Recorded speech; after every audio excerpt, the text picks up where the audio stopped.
Hi friends, നമുക്കിന്നൊരു variety ചമ്മന്തി ഉണ്ടാക്കാം. ദോശൻ്റെ കൂടി ആപ്പത്തിൻ്റെ കൂടി ഇഡ്ലിൻ്റെ കൂടിയൊക്കെ കഴിക്കാൻ സൂപ്പറാണേ. അപ്പോൾ നമ്മുടെ വെറൈറ്റി ചമ്മന്തിക്ക് ആവശ്യമായിട്ടുള്ളത് വീട്ടിൽ തന്നെ ഉണ്ടായ കറിവേപ്പിലയും പുതിനയും എടുത്തിട്ടുണ്ട്. 2 സ്പൂൺ തേങ്ങ, ഒരു അല്ലി വെളുത്തുള്ളി, ഒരു ചെറിയ കഷ്ണം ഇഞ്ചി, ഒരു സവാള, ഒരു തക്കാളി, 2 പച്ചമുളകും കൂടെ എടുത്തിട്ടുണ്ട്. ചീനിച്ചട്ടിയിലേക്ക് ഒരല്പം എണ്ണ ഒഴിച്ച് കൊടുത്ത് സവാളയും പച്ചമുളകും ഇഞ്ചിയും വെളുത്തുള്ളിയും കൂടെ ഇട്ട് കൊടുക്കാം. അത് നന്നായി ഒന്ന് വാടി വന്നോട്ടെ. അതിനുശേഷം കറിവേപ്പിലയും പുതിനയും ഇട്ട് കൊടുക്കാം.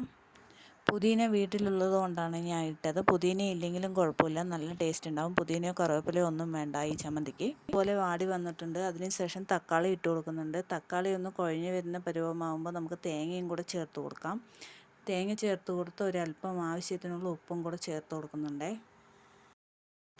ഒരു തവണയെങ്കിലും ഇതുപോലെ ഒന്ന് ട്രൈ ചെയ്ത് നോക്കണേ. ഈ ഒരു പരുവമാകുമ്പോൾ നമുക്ക് തീ ഓഫ് ചെയ്യാം.